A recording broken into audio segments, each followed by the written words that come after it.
Chapter 8. It can be wrong to be right. On Monday, I am late for school again because my hair is not doing what it is meant to do and I can't stop it doing what it wants. I have lost all my hair clips and the one that I ordered from the back of the Ruby Redford spaghetti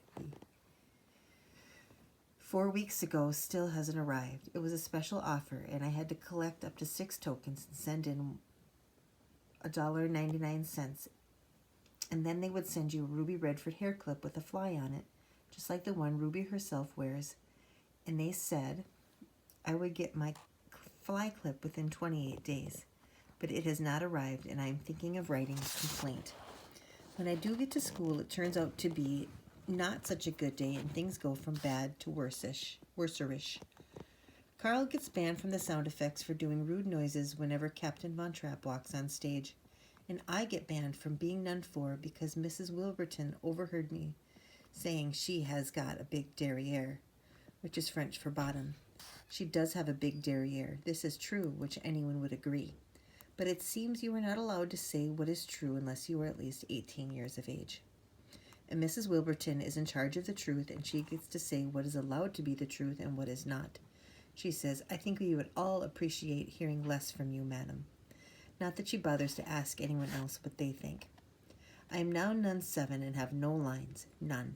It's funny how nun and none sound like the same word, because for me, being a nun in a school play means no fun. None. Now I am thinking of not being in The Sound of Music at all. I'm fed up with being given the loser parts and told off every 5 minutes when we are meant to be enjoying ourselves.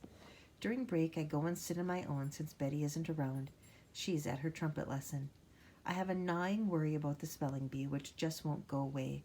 It seems utterly unfair that someone like Carl is a good speller even though he never even tries, and someone like me is a bad speller even though I try quite a lot. And it's not my fault if I don't know how many K's there are in anxious. Anxious is a very anxious-making word. Since I have my pocket dictionary with me, I decide to start on the X's. What I learn is that nearly no word that sounds like it should begin with an X does begin with an X. For example, the word example, which begins with an E. In fact, all the X words mainly seem to begin with a Z or a Z sound. That is what you are up against with spelling, and it is just the kind of thing that drives me crazy. X is not a useful beginning to a word, because if it was, then xylophone would not be the only word anyone could think of to put on the alphabet chart. One word that makes sense, and is probably the only word I know with an X that does, is X-ray, which is what Manal had one time when he fell over and thought he had broken his leg. But since he landed on his bottom, they really should have done an X-ray of his bum. But of course they didn't, because they never do. The only thing that made the day a bit worse was that this afternoon Betty got in trouble. This doesn't usually happen because Betty Moody is one of those people who simply never gets in trouble for anything, except after lunch today when Mrs. Wilburton spelled something on the board and Betty put her hand up to say she was wrong. Mrs. Wilburton was trying to write Sahara, desert, which is a dry place and absolutely everything is made of sand. You must not go there without at least 2-ish gallons of water, or you will simply shrivel up of drought and probably die. Although I do have this book about surviving in absolutely dreadfulish emergencies, and it is said if you are trapped in a desert with no water, you must, whatever you do, have an old baked bean can with you, empty. Although in an emergency, you can always quickly eat the baked beans, or if you aren't hungry, pour them into something else and save them for later.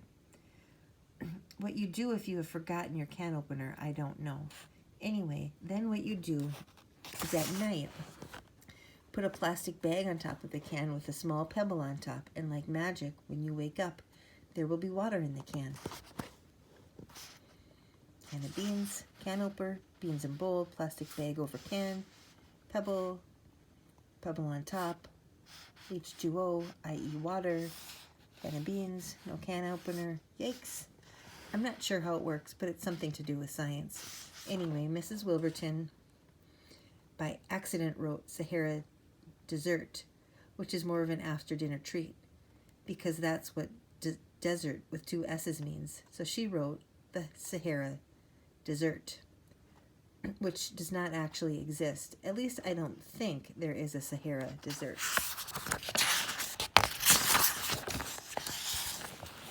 And if there is, I bet it is really dry.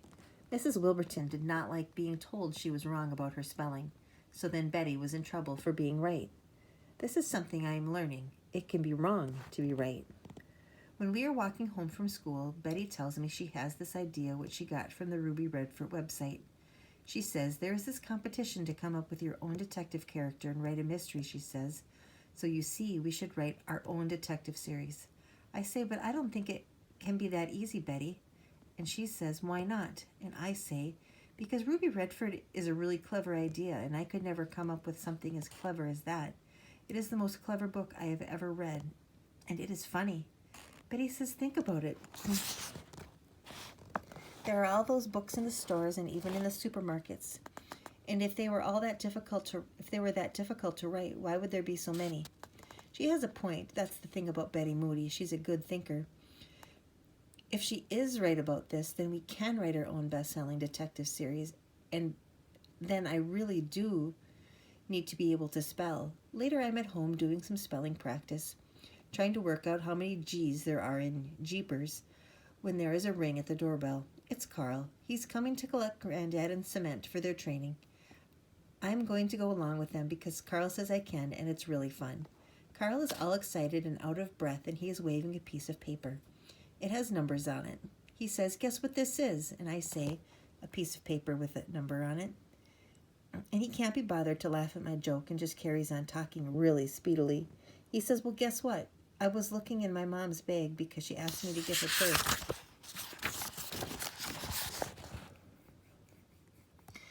for her.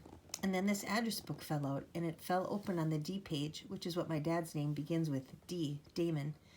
And I didn't look on purpose or anything, but it was just lying there open, and it was my dad's number. So I scribbled it down before she could know that I had seen it, and she doesn't know. And you can't tell anyone, ever, I mean it. I say, I won't, I promise. But I thought your mom said she didn't have your dad's number. I thought no one knew where your dad had gone.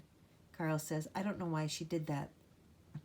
Anyway, I'm going to call him, and maybe this weekend I'm going to ask him if I can come and live with him wherever that is. I say, wow, are you? That's really exciting.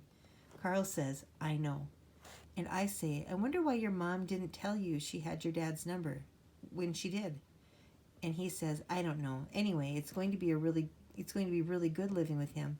And I say, but what if he says no? What will you do then?